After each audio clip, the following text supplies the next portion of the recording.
আশা করছি আজকের এপিসোড আপনাদের অনেক ভালো লাগবে। বেশি কথা না বলে সবার আগে চলে যাব আজকের প্রথম ঘটনা নিয়ে। এই ঘটনাটি কালেক্ট করেছেন রাজ আর তার ওয়াইফ টোরি তার এক বন্ধুর কাছ থেকে, যার নাম ডেভিড। ডেভিডের বাবার বন্ধুর সাথেই ঘটনাটি ঘটেছিল। তো যার সাথে ঘটেছিল ওনার নাম হচ্ছে সার্জিও রবার্টসন, এবং তিনি একজন অ্যানথ্রোপোলজির স্টুডেন্ট ছিলেন, পিএইচডি স্টুডেন্ট। তার সাথে একটি ঘটনা ঘটেছিল, সেই ঘটনাটি শেয়ার করেছেন ডেভিড।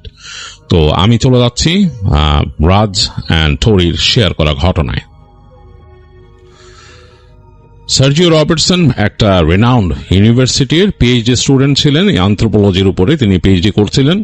তো তার প্রজেক্টটা ছিল, তার এবং তার টিম যেটা ছিল, তাদের প্রজেক্টটা ছিল বলিভিয়ান অ্যামাজন রেইন ফরেস্টের একটা ক্ষুদ্র নৃগোষ্ঠীর উপরে। তো তিনি আর তার রিসার্চ টিম বেশ লম্বা সময় ধরে pen and papers and available evidence নিয়ে রিসার্চ করে যান।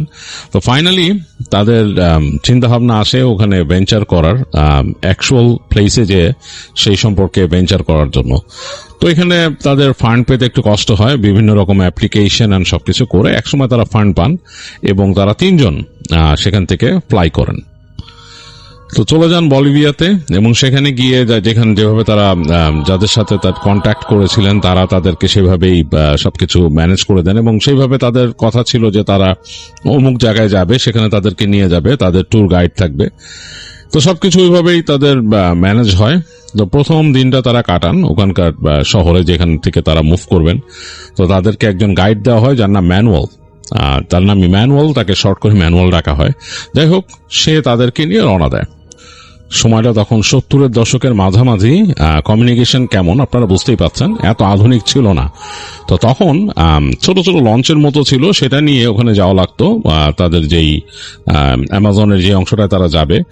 আর সেখানে তাদেরকে একটা ম্যাপ বিছিয়ে ম্যানুয়াল দেখায় যে এই জায়গাতে হচ্ছে একটা ক্যাম্প আছে, তো এখানে আপনারা থাকবেন, এখান থেকে আপনাদেরকে আমি নিয়ে যাব, ওখানকার লোকাল বোট আছে, তারা নিয়ে বিভিন্ন জায়গায় যাবে, দেখাবে। তো আমরা মূল এই জায়গায় কিন্তু অবস্থান করব, আমরা এখানে 3 দিন থাকবো, এবং 3 দিনের মধ্যেই কিন্তু আপনাদের কাজ সারতে হবে। যতটুকু আপনারা এখানকার আপনাদের যা যা দরকার কালেক্ট করতে পারেন, ইনফরমেশন এন্ড স্টাফ।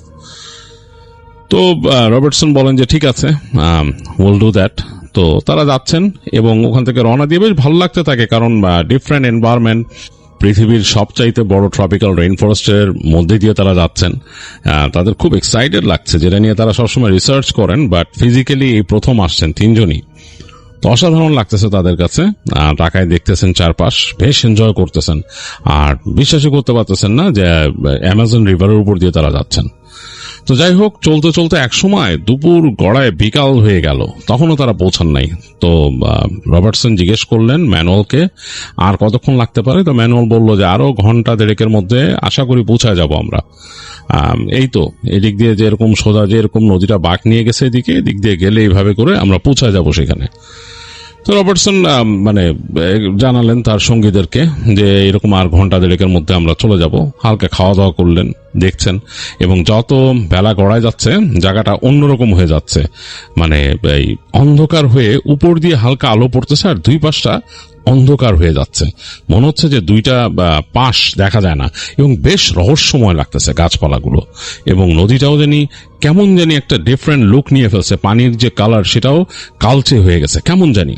যাই হোক, তারা চলতে চলতে এক সময় এসে ম্যানুয়াল যে এই তো কাছাকাছি আছি আমরা, এখান থেকে যদি দেখেন উপরে আসেন।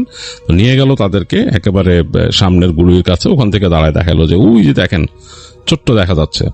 তো দেখলো, ওদের বাইনোকুলার দিয়েও দেখলো যে হ্যাঁ, একেবারে নদীর পাড়ে এক পাড় ঘেসে একটা কটেজের মতো কাঠের, ওটা বারান্দা টারান্দা আছে, সব সুন্দর একটা কটেজ, সেইখানেই আর কি তাদের থাকতে হবে। তো যাই হোক, তারাও মোটামুটি তৈরি হলেন, খুব ক্লান্ত সবাই। তো 3 জনেই ওখানে গিয়ে যখন নাকি বোট ভিড়লো তাড়াতাড়ি নেমে গেলেন।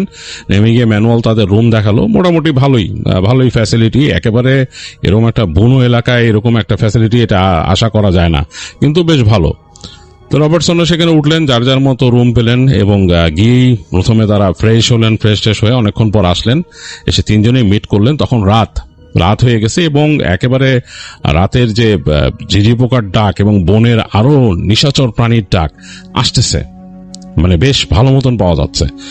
আর একটা এরকম লণ্ঠন রাখা তাদের ওইটা ইসের মধ্যে টেবিলের উপরে, ওই পাশে যে রুমটা আছে ওখান থেকে লাইটের হালকা একটু আলো আসতেছে এখানে, মানে অন্যরকম একটা পরিবেশ। তো লণ্ঠনটা রাখা হয়েছে মনে হয় পরিবেশটাকে আরো সুন্দর করার জন্য। যে টেবিলে লণ্ঠনটা রাখা সেই টেবিলটা ডিনার টেবিল এবং সেটার উপরে হোয়াইট অ্যান্ড রেড ক্লথ দিয়ে ঢাকা। সেই লণ্ঠনের আলো পড়ে খুব সুন্দর লাগতেছে ওই টেবিলটা, এবং সেখানেই তাদেরকে ডিনার সার্ভ করা হলো। ও সেই ডেকের উপরে, মানে এক্সটেন্ডেড যে বারান্দা, বড় একটা ডেক পানির উপরে। তো সেখানে তারা বসে ডিনারের জন্য অপেক্ষা করতেছে। ডিনারে বিভিন্ন আইটেম আসতেছে, আর তাকায় দেখলো ঠিক তাদের যে এই বারান্দাটা সেটার অপোজিটে যে গাছগাছালি, একেবারে ওই পাশে অন্ধকার গাছগাছালি, সেটার মধ্যে জোনাকি খেলা করতেছে। মনে হচ্ছে যে হাজার হাজার নক্ষত্র এই জঙ্গলের মধ্যে জ্বলতেছে, নিপতেছে, নড়াচড়া করতেছে, কনস্টেলেশনের মতো চেঞ্জ হচ্ছে। অসাধারণ। আর বাতাস, খুব সুন্দর একটা বাতাস আসতেছে, মানে খুব সুন্দর এনজয় করার মতো একটা বাতাস, এবং এই যে বনের একটা সুন্দর ঘ্রাণ নিয়ে আসতেছে। যাই হোক, মানে একটা অভাবনীয় একটা এনভায়রনমেন্ট। তারা ওখানে এনজয় করলেন, খাওয়া দাওয়া করলেন, এবং রবার্টসনরা যার যার রুমে চলে গেলেন রাতের বেলা। তো যাই হোক, রাত কাটলো। পরদিন দিনের বেলা তারা বেরোলেন। ম্যানুয়ালকে বলছিলেন যে এই জিনিস দরকার, তিনি নিয়ে আসলেন এবং তাদেরকে নিয়ে ঘুরতে বেরোলেন মানে নৌকায় করে, এবং নৌকায় করে যাচ্ছেন ওই লেক ধরে একদম সামনে অনেক দূর পর্যন্ত চলে গেছেন। তো গিয়ে তাদেরকে নিয়ে গেল একটা জায়গায়, সেইখানে কিছু এরকম ওখানকার যারা নৃগোষ্ঠীর মানুষ তারা থাকে, তাদের কিছু এরকম ছোট ছোট সেটেলমেন্ট আছে। তো সেইখানে নিয়ে গেলেন এবং ম্যানুয়াল বললেন যে আমি আগে নামি, বিকজ আমি এটার সাথে ইউজ টু, এখানে আপনারা তো ইউজ টু না, আমি ওদের সাথে আগে কথাবার্তা বলি। তো তাদেরকে রেখে ম্যানুয়াল চলে গেলেন ওখানে। সে স্প্যানিশ ভাষাভাষী এবং সে ওখানকার অনেক এরকম নৃগোষ্ঠীর ভাষা জানে। তো সেখানে কথা বলে তিনি অ্যাসিওর করলেন যে ওখানে যাওয়া যাবে। তারপর ওনাদেরকে নিয়ে গেলেন। তো ওনারা তিনজন ঘুরলো তাদের ওই জায়গায়, একটা গ্রামের মতো দেখলো, টুকিটাকি ছবি তুললো, বা ম্যানুয়ালি পারমিশন নিয়ে দিছে তাদের ছবি তোলার জন্য। এবং তাদের মধ্যে একজন গোত্র প্রধান এসে কথা বলল তাদের সাথে এবং তাদের ইনফরমেশন দিল। যাই হোক, তাদের জন্য কিছু জিনিস নিয়ে আসছিলেন তারা, গিফট, সেগুলো দিলেন। তারপর রবার্টসন তাকে কিছু প্রশ্ন করতে চাইলেন সে গোত্র প্রধানকে, এবং তিনি তার যে রিসার্চ পেপার থেকে বের করে তাদের গোত্রের একটা এক্সটেন্ডেড অংশের কথা বললেন, এবং বললেন যে ওনাকে জিজ্ঞেস করতে, আর কি ওই ম্যানুয়ালকে বলল ওনাকে জিজ্ঞেস করতে যে আমি ওনাদের এই সেটেলমেন্টে কিভাবে যাব, এটা ওনাদের সাথে কোনো রিলেশন আছে কিনা, ওনাদেরই তো গোত্র, সেটার যে এক্সটেন্ডেড অংশটা। তো দেখলো যে ওই লোকটা যখন ম্যানুয়ালকে বললো, ম্যানুয়াল যখন তাকে বলতেছে, দেখলো যে গোত্র প্রধানের মুখটা একটু গম্ভীর হয়ে গেছে। সে আসলে কিছু বলতে চাচ্ছে না, মনে হচ্ছে সে ব্যাপারটা পছন্দ করে নাই। তো কিছু কথা বললো ম্যানুয়াল তার সাথে, এবং মনে হচ্ছে যে ওই লোকটা একটু মানে গম্ভীর হয়ে উত্তর দিচ্ছে কিছু, এবং খুব দ্রুত, মানে একটু মানে ফাস্ট উত্তর দিচ্ছে, মানে আর আগের মতো খুব স্মুথলি বলছে না, তাদের বাচনভঙ্গিটা একটু ডিফারেন্ট। তো এই জিনিসটা দেখতেছিলেন রবার্টসন, এবং তখন তিনি জিজ্ঞেস করলেন ম্যানুয়ালকে যে কি সমস্যা। তো যখন সমস্যা বলতেছে, ম্যানুয়াল বলতেছে আমি তোমাকে পরে বলতেছি, একটু পরে বলতেছি, আমি ওর সাথে একটু কথা বলে নি আরো। তো আবার যখন কথা বলতে, তখন বারবার সে গোত্রপ্রধান একটা কথা বলছে, কুরুপিরা কুরুপিরা। তো কুরুপিরা, এই কথাটা কিন্তু রবার্টসন বুঝতে পারছে, কারণ সে কিন্তু তাদের ভাষার উপর মোটামুটি ভালোই জ্ঞান রাখে, কিন্তু ফ্লুয়েন্টলি হয়তো ম্যানুয়ালের মতো বলতে পারে না, তাই সে দোভাষী ইউজ করতেছে, বাট সে অনেক কিছুই বুঝে। কুরুপিরা মানে হচ্ছে যে এই ফরেস্টের ডেমন, মানে ফরেস্টের যে খারাপ জিনিস বা কোনো পিশাচ বা সামথিং লাইক দ্যাট, এরকম ভাবে বোঝায় আর কি। তো সে এটা বুঝতে পারছে। তো মনে মনে সে ভাবতেছে যে এই ধরনের বিশ্বাস আমাকে আটকাইতে পারবে না, আমি আসছি রিসার্চ করতে এবং আমি এটা রিসার্চ কমপ্লিট করেই যাব, কুরুপিরা আমাকে কোনো সমস্যা করবে না। সে এটা নিজে চিন্তা করলো, এবং সে চিন্তা করছিল গোছায় যে এই কথাটা সে গোত্র প্রধানকে বলবে। কিন্তু সে বলার আগেই তাকে ম্যানুয়াল নিজেই বলতেছে যে আসলে ব্যাপারটা কি, উনি চাচ্ছে না যে তোমরা ওদিকে যাও, কারণ ওখানকার রাস্তা অনেক বন্ধুর, এখান থেকে সোজা গিয়ে তোমাকে নৌকা রেখে কিন্তু হেঁটে যেতে হবে বনের মধ্যে দিয়ে। আর ওই জায়গায় যে রাস্তা, ওই রাস্তা ভালো না, আমি নিজেই আসলে যাই নাই। ম্যানুয়াল বললো যে আমি নিজেই কখনো অত দূর পর্যন্ত যাই নাই, কারণ ওই রাস্তাটা খুবই বন্ধুর, নৌকা নিয়ে ওখানে যাওয়া যায় না। আর ওই বন্ধুর রাস্তার মধ্যে অনেক রকম প্রবলেম আছে, বন্য প্রাণী আছে, আর বিশেষ করে থাক ওইটা তোমার না শোনাই ভালো। তো তখন রবার্টসন বলতেছে কি কুরুপিরার কথা বলতেছো, মানে এই বনের যে ভূত বা পিশাচ তারা বিশ্বাস করে। তো ম্যানুয়াল বললো যে হ্যাঁ, এরা তো বিশ্বাস করে, অবশ্যই এদের মধ্যে কোনো প্রভাব এরকম আছে কিছু একটা। তো বলে হ্যাঁ, আমি ওগুলো নিয়ে চিন্তিত না, আমরা যাবো ওইখানে। তো ম্যানুয়াল বলে যে তুমি ওখানে এই রাস্তা যে বললাম যে বন্ধুর হেঁটে যাবা ওইখানে, বলে যে হ্যাঁ তোমরা 3 জনই যাবো। বলে হ্যাঁ আমরা 3 জনই যাবো, কোনো অসুবিধা নেই, তুমি চলো। ওনাকে বলো যে উনি জাস্ট আমাদের লোকেশনটা আরো ভালো মতো কনফার্ম করুক।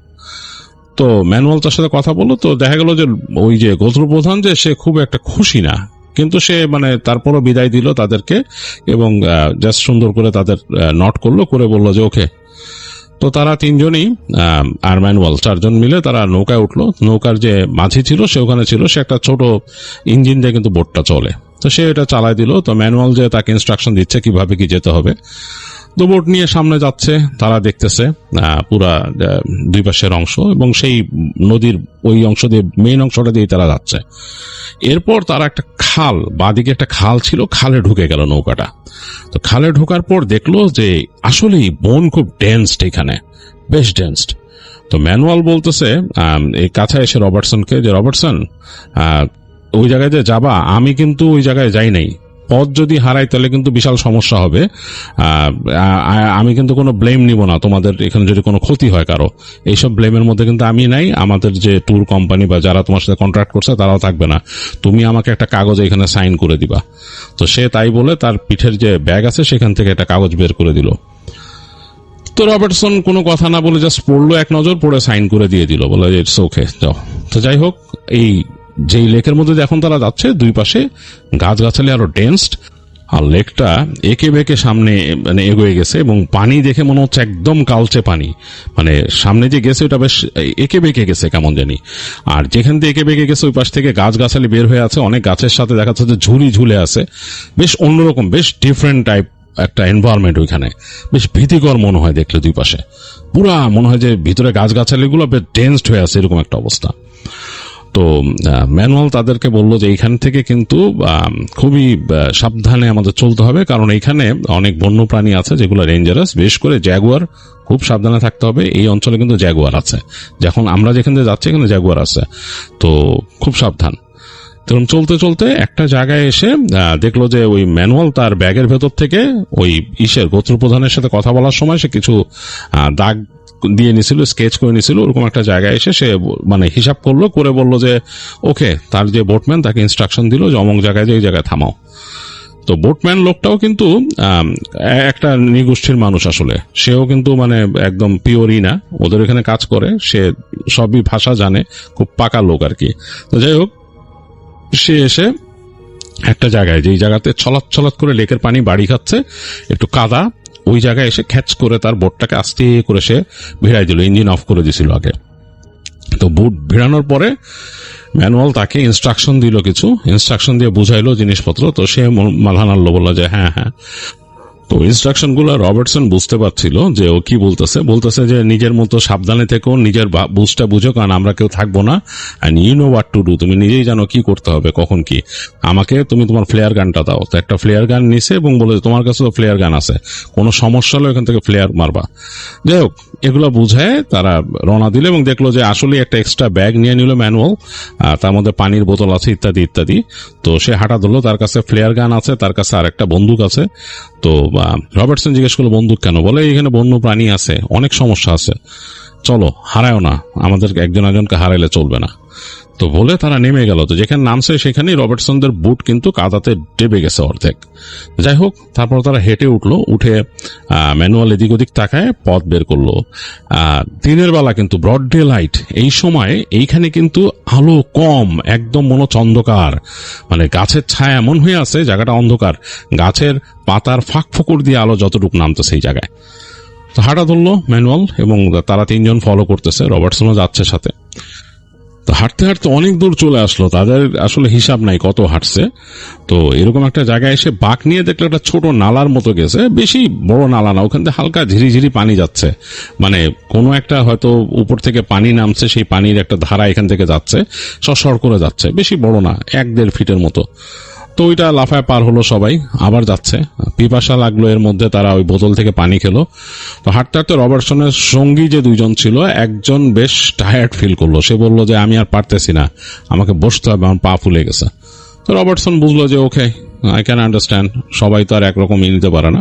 তো বসলো একটা জায়গায়, তো যেখানে তারা বসছে ওই জায়গাটা আবার একটু আলো আছে, একটু খোলা জায়গাটা, ওখানে বসছে দুইজন। ওখানে ম্যানুয়ালও বসলো, বললো যে আমি একটু রেস্ট নেই, তাহলে তোমাদের সাথে অসুবিধা কি। বসলো তো রবার্টসনের কিন্তু খুব এনার্জি, সে তখনও চিন্তা করতে, সে জিজ্ঞেস করতেছে ম্যানুয়ালকে যে আর কত দূর এখান থেকে, কিভাবে যেতে হবে। তো সে বলতেছে এখান থেকে এখনো নিয়ার অ্যাবাউট 5 to 6 মাইল তোমাকে হাঁটতে হবে, 5 থেকে 6 মাইল হাঁটতে হবে, এবং এই ট্রেলের মধ্যে দিয়ে কিন্তু ওই গোত্র প্রধানের কথা অনুযায়ী আরো 3টা নালা পাবো আমরা, 2টা হয়তো ছোট ছোট ঝিরির মতো, আরেকটা কিন্তু বেশ বড়, ওইটাতে তোমাদের হয়তো হাঁটু বা কোমর পানি পর্যন্ত থাকতে পারে। তো ওই হলে ওইটা পর্যন্ত হেঁটে যেতে হবে আমাদের, আর ওইটা বেশ বড়, মোটামুটি মানে মিনিট খানেক হেঁটে পার হইতে হবে এরকম। ওইরকম বড় না, বাট ওইটা কিন্তু অ্যাকচুয়ালি এগুলোর থেকে বড়। তো তখন রবার্টসন বললো ওকে অসুবিধা নেই, পার হবো, কোনো ব্যাপার না, এই সেই। আর বলতেছে তাহলে আমরা একটু বসি এখানে। রবার্টসন ওদেরকে বসতে দিল, বসে বলে যে আমি একটু হাঁটি। তো তাকে ম্যানুয়াল বললো যে তুমি হাঁটবা, কোথায় যাবা? বলে এই সামনে দিয়ে একটু হেঁটে ওদিক ওদিক যাই দেখি। তো বললো না তুমি হারায় যাবা কিন্তু। তখন বলছে না না হারাবো না। রবার্টসন বললো যে আমি হারাবো না, আমি একটু দেখি, আমি জায়গাগুলো একটু করি। আর তার সাথে ক্যামেরা ছিল একটা, সেই সময়কার SLR ক্যামেরা, তো সেটা নিয়ে সে হাঁটা দিল আর কি। তো হাঁটতে হাঁটতে বেশ সামনে চলে আসছে রবার্টসন, বেশ খানিকক্ষণ ওদের কথাবার্তা শুনছিল পিছনে, ওই তার দুই সাথের যে টিমমেট আর ম্যানুয়ালের কথাবার্তা, বেশ হাসি খুশিও, তারা বেশ কথা বলতেছে। তো সে এই কথাবার্তাগুলো আস্তে আস্তে শুনতে শুনতে একটু দূরে চলে আসছে, কথাবার্তার শব্দ আস্তে আস্তে তার কানে একদম কমে গেল। এক সময় সে শুনতে পাচ্ছে না তাদের কথা। আসলে রবার্টসন কিন্তু ওদিকে তার মন নাই, সে তাকায় দেখতেছে এদিক ওদিক, এবং সে ভেতরের বেশ কিছু জায়গার যেটি তার কাছে একটু ইন্টারেস্টিং মনে হচ্ছে সে ছবি তুলতেছে। আর ওই সময় ছবি তোলার জন্য কিন্তু একটু ভেবে চিন্তে তোলা লাগতো, কারণ ওগুলো ছিল রিলের ক্যামেরা, মানে ফিল্ম থাকতো ভেতরে। তো সুতরাং এটা যাতে ওয়েস্ট না হয় ওইভাবেই তারা চিন্তা করে তুলতো। তো সেইভাবেই চিন্তা করে ফ্রেমিং করে ছবি তুলতেছিল রবার্টসন। যাই হোক, ছবি তুলতেছে আর হেঁটে যাচ্ছে, বিভিন্ন রকমের ছোটখাটো উদ্ভিদ দেখতেছে যেটা সে জানতেছে না, যেটা সে চেনে না, এরকম অনেক কিছু দেখছে, সেগুলোরও ছবি তুলছে সে। তো ছবি তুলতে তুলতে আর হাঁটতে হাঁটতে সামনে চলে আসছে সে। এসে এসে দেখলো যে একটা গাছ, সেগুলার অনেকগুলা এরকম ঝুড়ি নেমে গেছে, বেশ খুব ইন্টারেস্টিং লাগলো তার কাছে, বেশ বড় একটা গাছ, সেটা ঝুড়ি নেমে গেছে। গাছটাকে সে আইডেন্টিফাই করতে পারতেছে না এটা কোন গাছ। আর ঠিক গাছের পেছন দিয়েই একটা এরকম নালা বা ঝিরি বয়ে গেছে, সেখান থেকে পানি কুলকুল কুলকুল করে যাচ্ছে। তো সে তখন বুঝতে পারলো যে আচ্ছা, ও যে বলছিল যে আরো এরকম 3টা নালা আছে বা ঝিরি আছে, তার মধ্যে একটা সামনে আমি চলে আসছি, আর গাছটাই বা কি। তো সে হেঁটে গাছটার কাছে গেল, গিয়ে দেখে গাছের নিচে বেশ এরকম গোল হয়ে বেশ কিছু ফুল গাছ ওখানে জন্মাইছে, এবং সে ফুলগুলো ফুটে আছে। ফুলগুলো হচ্ছে একদম ব্লাড রেড কালারের টকটক করতেছে, কিন্তু ফুলগুলো একটাকেও সে চেনে না। আর একটা অদ্ভুত একটা ঘ্রাণ সেখান থেকে ছড়াচ্ছে, কেমন জানি সুন্দর একটা ঘ্রাণ। তো রবার্টসন চিন্তা করলো যে ফুলগুলো ছবি তুলবো, ক্লোজ ছবি তুলবো। তো তার কয়েকদিন আগেই সে একটা ম্যাক্রো লেন্স কিনছিল, ওই তখন খুব নিউলি ইন্ট্রোডিউসড হয়েছে ম্যাক্রো লেন্স, মানে বেশি দিন হয় নাই, তো খুব এক্সপেন্সিভ। তো সে ম্যাক্রোলেন্সটা খুব যত্ন করে আনছে তার ব্যাগের মধ্যে, কারণ সে জানে যে সে যাচ্ছে তার রিসার্চের জন্য এবং এরকম ছবি তোলা লাগবে। যাই হোক, সে খুব মানে যত্ন করে আস্তে করে তার ব্যাগটা রাখলো। ব্যাগটার ভেতর থেকে খুব ফোল্ডেড অবস্থায় ছিল, বেশ কুশনড অবস্থায় কাপড় দিয়ে বেঁচায় রাখছিল। লেন্সটা বের করলো, করে সে এই লেন্সটা ইনস্টল করলো তার SLR ক্যামেরায়। তারপর সে একদম কাছে গিয়ে ছবি তোলা শুরু করলো। তো কাজ করতে হচ্ছিল, কারণ আলো আধারি, সেখানে কিন্তু একদম স্পষ্ট আলো ভাবে আসতেছে না, যেহেতু অন্ধকার, এক পাশে গাছপালার একটা আচ্ছাদন আছে, আবার এই যে ঝুড়িয়ালা গাছটা। তো যাই হোক, তাকে খুব করে ছবিটা তুলতে হচ্ছে, এবং ছবি তুলতেছে খুব মনোযোগ দিয়ে, এবং তার মাথার মধ্যে ঝিরির কুলকুল কুলকুল কুলকুল পানির শব্দটা তার কানে আসতেছে। সে হারায় গেছে ছবি তুলতে, ফুলের ছবি তুলতেছে, এবং ওই গাছের ঝুড়িগুলার খুব ক্লোজ শটের ছবি নিল কয়েকটা। তো তুলতেছে, এই সময় হঠাৎ করে সে শব্দ পেল, মনে হলো যে পানির মধ্যে যদি কেউ মানে ডুবে থেকে উঠে বসে, মানে পানিতে কেউ শুয়ে থাকলে যে ফস করে উঠে যেরকম ফস করে শব্দ হবে, সেরকম একটা শব্দ হলো, মানে কিছু একটা উঠে বসলো। তো একটু মানে লস্ট ছিল রবার্টসন, কিন্তু সে সাথে সাথে শব্দটা পাওয়ার সাথে সাথে সে ফট করে ঘুরে তাকাইলো। তো ঘুরে তাকায় সে দেখতেছে তার থেকে বেশ খানিকটা দূরে, মানে সেই যে গাছটার কাছে বসে আছে সেটা থেকে প্রায় 8 থেকে 10 মিটার দূরে একটা মেয়ে বসে আছে পানির মধ্যে, মানে ওই যে পানি যে ঝিরিতে কুলকুল করে বয়ে যাচ্ছে ওইটার মধ্যে বসা, পিঠটা দেখা যাচ্ছে আর চুল দেখা যাচ্ছে, অনেক লম্বা চুল। সে অবাক হলো যে চুলটা একদম মানে ওই পানি দিয়ে ভেসে একদম মানে এই যে পাশের যে পাড়ের মধ্যে উঠে আসে, এত লম্বা চুল। আর পিঠটা দেখা যাচ্ছে, একটা কালো রঙের কাপড় তার গায়ের মধ্যে। তো একটু অবাক হলো রবার্টসন দেখে যে এখানে কি এখানকার কোনো ট্রাইব বা এখানকার কেউ এরকম ওখানে বসে আছে। তো সে আস্তে করে ঘুরলো। তো তার খুব আদম্য ইচ্ছা হচ্ছিল ছবি তুলতে, কিন্তু তার লেন্স লাগানো হচ্ছে ম্যাক্রো, এটা চেঞ্জ করতে হবে। তো তারপরও সে আস্তে করে তার লেন্স এটা খুলে সে তার ভেতর থেকে ওই যে ব্যাগের ভেতর থেকে একটা লেন্স নিয়ে লাগালো। তো লাগায় সে যখন নাকি তার ক্যামেরাটা পয়েন্ট করতেছে, এখন কিন্তু জুম লেন্স লাগাইছে, সে ওখানে পয়েন্ট করতেছে। তো মেয়েটা আসছে, তার লেন্সে আসছে মেয়েটা। সে যখন ক্যামেরাটা তার দিকে জুম করছে, এই সময় মেয়েটা ফিরে তাকালো তার দিকে। তো কেমন যেন একটা ধাক্কা খেলো রবার্টসন, কারণ হচ্ছে মেয়েটার চেহারার মধ্যে কিছু একটা আছে, ফ্যাকাশে একটা ভাব, এবং চুলগুলা দুই পাশ যেরকম পড়া। নর্মালি সে যেসব ট্রাইবাল পিপলদের কথা সেখানে জানে, তাদের কারো মতো লাগতেছে না, ডিফারেন্ট লুক। এবং সে যে লেন্সে তাকায় আছে তার থেকে প্রায় 8-10 মিটার দূরে, 8-10 মিটার কিন্তু বেশ লম্বা একটা দূরত্ব, মোটামুটি ভালোই, মানে আই কন্ট্যাক্টের জন্য। কিন্তু মনে হইতেছে মেয়েটা ঠিক তার দিকেই তাকায় আছে, এরকম একটা একদম ঠান্ডা দৃষ্টিতে, শীতল দৃষ্টিতে তার দিকে তাকায় আছে। তো রবার্টসন একটু মানে হতভম্ব হয়ে গেছে ছবি ক্লিক করবে কিনা। এই সময় দেখলো মেয়েটা উঠে দাঁড়ালো পানির ভেতর থেকে উঠে দাঁড়ায়, হেঁটে পাড়ে উঠলো। মানে ওখানে তো বেশি পানি না, মানে একটা মানুষের মানে হাঁটুর অর্ধেক এরকম পানি, তারও কম ওই জায়গায়। তো মেয়েটা হেঁটে পাড়ে উঠলো। তো যখন ছপ ছপ করে উঠছে, রবার্টসনের কিন্তু ওখানে লাগানো, মানে ক্যামেরাটা কিন্তু এইম করা মেয়েটার দিকে। তো ওই লেন্সটা একটু নড়ে গেছে, তার যে আই সাইডটা একটু নড়ে গেছে। সে তার ক্যামেরায় ধরা পড়লো হচ্ছে মেয়েটার পার দিকে তাকায় রবার্টসনের সারা শরীর ঠান্ডা হয়ে গেল। সে দেখলো মেয়েটার পা উল্টো পা, মানে পিছন দিকে ফেস করা। রবার্টসন কিন্তু প্রচন্ড ভয় পেয়েছে, সে ভয় পেয়ে গেছে ফার্স্টে, মানে একেবারেই ভয় পেয়ে গেছে। এবং সাথে সাথে সে ক্যামেরাটা তুলছে আবার উপর দিকে, তুলে তাকায় দেখছে মেয়েটা হাসতেছে তার দিকে তাকায়, এবং তাকে হাত তুলে এরকম ডাকলো, তাকে হাত এরকম সামনে বাড়া হাত তুলে ডাকলো। মানে রবার্টসনকে সে দেখতেছে এরকম 10 মিটার দূর থেকে বা 28-30 ফিট দূর থেকে দেখতেছে, হাত তুলে ডাকলো। রবার্টসন কেন জানি একেবারে সম্মোহিতর মতো হয়ে গেল। সে ওই তার ক্যামেরা সহ উঠে দাঁড়ায়, আস্তে আস্তে হেঁটে কাছে যাওয়া শুরু করলো, এবং দেখলো মেয়েটাও হেঁটে হেঁটে আসতেছে। তার এই উল্টো পা নিয়ে সে খুব স্বাভাবিকভাবে হেঁটে আসতেছে। খুবই স্ট্রেঞ্জ একটা বিষয়। তো রবার্টসন আর তার মধ্যে দূরত্ব মনে হয় 5 মিটারে চলে আসছে। রবার্টসন একদম দেখতে পাচ্ছে মেয়েটা একদম আসছে, চুলগুলো খোলা, এবং চুল এত লম্বা, সেই চুল মানে তার পেছনে ছেছড়ে আসতেছে বেশ খানিকটা, এবং পা দুটো উল্টো, এবং সে খুব সুন্দরভাবে হেঁটে আসতেছে এটাতে। রবার্টসনের কেমন যেন একটু অস্বস্তি লাগতেছে, তার নিজের মন বলতেছে আমি যাব না, আবার সে যাচ্ছেও হেঁটে সামনে। কেমন যেন একটা সম্মোহিতর মতো অবস্থা। আর মেয়েটা চোখ দিয়ে তাকাচ্ছে, চোখটা বেশ সাদাটে, তার মনি দুটো মনে হচ্ছে ছোট চোখে। মোটামুটি যখন নাকি রবার্টসনের সাথে প্রায় 5 মিটার মতো দূরত্ব, এই সময় একটা ব্যাপার ঘটলো। হঠাৎ করে একটা জ্যাগুয়ার লাফ দিয়ে পড়লো। মানে রবার্টসন দেখলো যে একটা হলদে কালো ডোরা কাটা কিছু একটা, মানে খুব বিদ্যুৎ গতিতে লাফ দিয়ে তার সামনে পড়লো একদম, মানে তার থেকে প্রায় হয়তো 2 মিটার দূরে লাফ দিয়ে পড়ে আরেকটা জাম্প করলো ওই যে মেয়েটা আসতেছে যে ওইটার দিকে। তো দেখলো যে ওই মেয়েটা এত দ্রুত ওখান থেকে সরে গেল, যেটা কোনো মানুষের পক্ষে কোনোদিন সম্ভব হবে না। একটা রেখার মতো রেখে গেল ওই জায়গায় শ্যাত করে, এবং সে যে চলে গেছে ওই পাশে যে ঝিরি পার হয়ে শ্যাত করে ওই পাশে চলে গেছে। আর এই জ্যাগুয়ারটা লাফ দিয়ে পানিতে পড়ছে, তারপর লাফ দিয়ে ওদিকে গেছে। তো রবার্টসন 1 সেকেন্ডে কিছু বুঝতে পারলো না, পুরো হতবিহ্বল হয়ে গেছে সে কি করবে। এই সময় সে তার হাতের কুনুইতে একটা স্পর্শ পেল, মনে হলো যে কেউ তাকে এরকম হাতের কুনুইটা চেপে ধরছে পেছনে। ওই যে গাছটা ছিল, যে বড় গাছটা ঝুরি নামছে ওই গাছের ওখান থেকে।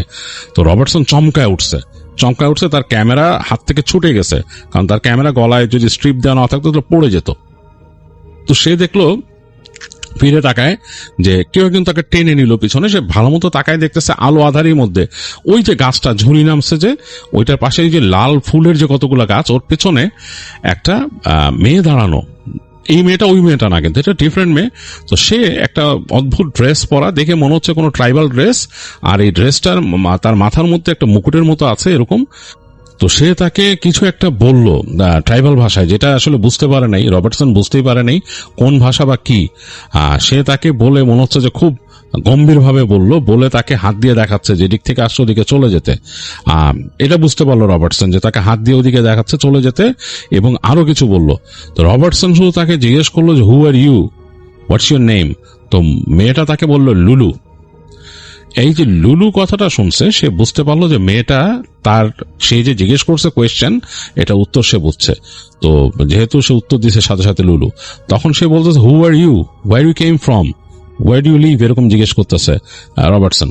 ওই মেয়েটা আর কোনো উত্তর দিল না তাকে আবার হাত দেখালো ওদিকে, এবং রবার্টসন বলতেছে তাহলে আমার সাথে আসো, কাম উইথ মি।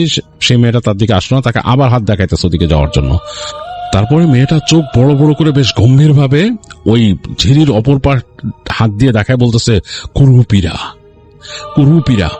যেভাবে করে কুরুপিরা বলছে, এই কুরুপিরা কিন্তু সে বুঝে গেছে, রবার্টসন বুঝছে যে কুরুপিরা মানে ওই জিনিসটার কথা বলছে, ওই যে সেই লম্বা চুল।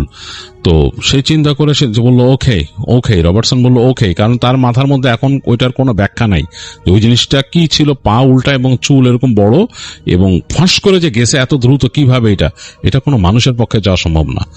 তো সে ওকে ওকে বলে সে জাস্ট তার ক্যামেরাটা হাত দিয়ে ধরলো। এই সময় দেখলো যে ওই মেয়েটা ঘুরে গেল, ঘুরে হাঁটা দিল, এবং খুব দ্রুত হেঁটেই অনেকটা ছোটা শুরু করলো ওই গাছপালার মধ্যে দিয়ে, এবং একসময় তাকে আর দেখা গেল না। তো মেয়েটা চলে যাওয়ার পর রবার্টসন খুবই ভয় পেয়েছে। সে একলা ওখানে দাঁড়ায় থাকতে তার গা কাঁপতেছিল, সে বারবার ওই গাছপালার দিকে তাকাইতেছে এবং তার ভয় লাগতেছে। তো সে দ্রুত হাঁটা শুরু করলো। সে চিন্তা করলো সে কিভাবে আসছিল, তার একটা আন্দাজ আছে, ওইভাবে সে হাঁটা শুরু করলো। হাঁটতে গিয়ে সে দেখতেছে বেশ খানিকটা সে চলে আসছে, এবং তখন আলো হারায় যাচ্ছে। ওই জায়গাটার মধ্যে আলো কমে গেছে একদম, ওই যেখানে সে দাঁড়ায় আছে ওখানে আলো কমে গেছে, কারণ গাছপালা এত ডেন্সড হয়ে গেছে, ওপরের আলো আর ওইখানে ওইভাবে এসে বোঝাচ্ছে না, আলো হারায় গেছে অনেকটা। এবং রবার্টসন বুঝলো যে সে মনে হয় দিক হারায় ফেলছে এরকম। তো সে খুব টেন্সড হয়ে গেল, সে এদিক ওদিক তাকাচ্ছে আর চিন্তা করতেছে যে আচ্ছা আমি কি এদিক দিয়ে আসছি, আমি এদিক দিয়ে যাই। এবং একটা সময় সে একটা ট্রেলে ঢুকলো, ওখানে শুকনা পাতা আর গাছপালার ডাল মাঝখান দিয়ে সে যাচ্ছে। তো টেন্সড হয়ে গেছে খুব, এবং আলো আরো কমে গেছে ওইখানে। এই সময় সে দূরে দেখলো যে ওই যে মেয়েটা যেটা তার সামনে আসছিল লুলু, সে ওখান থেকে গাছপালার ভেতর থেকে বের হয়ে তাকে হাত দিয়ে এরকম ডাকলো। তো রবার্টসন তখন চিন্তা করলো যে এই মেয়েটা তো মনে হয় না আমার কোনো অপকার করবে, কারণ ওই সময় যে কথা বলছে আমাকে হাত দিয়ে চলে যেতে বলছে, তো সে ডাকতেছে সে মনে আমাকে দিক দেখাচ্ছে। তো সে হাঁটা ধরলো, ওদিকে হেঁটে যাচ্ছে। সে ওই মেয়েটা তাকে যে ডাকছে গাছপালার ভেতর থেকে এসে, তারপর আবার দেখতে পাচ্ছে না সে মেয়েটাকে। সে ওইখানে যে যখন পৌঁছাইছে ওই জায়গায় ঝোপ ছিল, একটা বড় ঝোপের মতো, ওইদিকে দিক তাকাইলো, দেখলো যে না, ওই মেয়েটা কোথাও নাই। তো সে চিন্তা করছে নাও হোয়াট, কোথায় যাব, আলো কিন্তু আরো কমে যাচ্ছে। একটু পরে সে ডাক শুনলো, তার নাম ধরে ডাকতেছে রবার্টসন রবার্টসন বলে তার সাথের মানুষরা। তো সে তখন বুঝলো যে ওটা তো আমার লোকরা আমাকে খুঁজতেছে। তো সে এখান থেকে সাউন্ড করলো তাদের জন্য।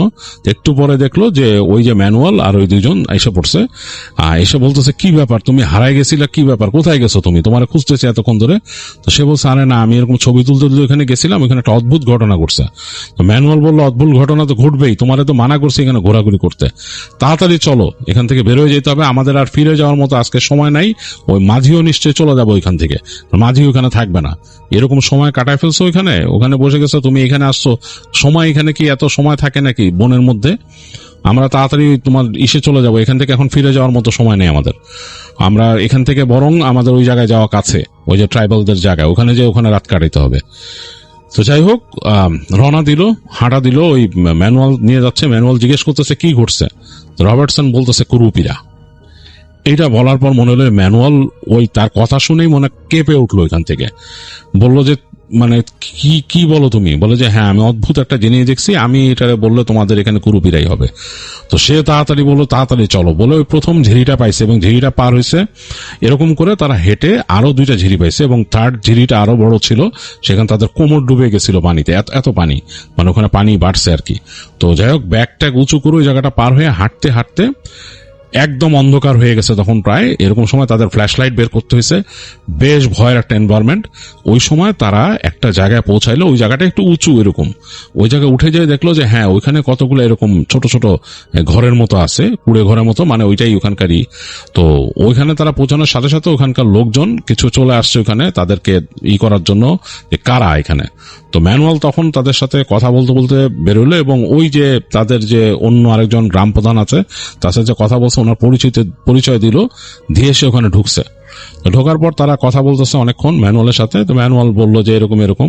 তো ওখানে যে ছিল রবার্টসন ছিল, সেও বলল যে আমরা এখানে আসছি রিসার্চ করতে ইত্যাদি ইত্যাদি কিছু জিনিস বললো এই সেই। তো ওগুলো শোনার পরে তারা তাদেরকে থাকার ব্যবস্থা দিল, একটা কুড়ে ঘরের মধ্যে তাদের থাকতে দিল।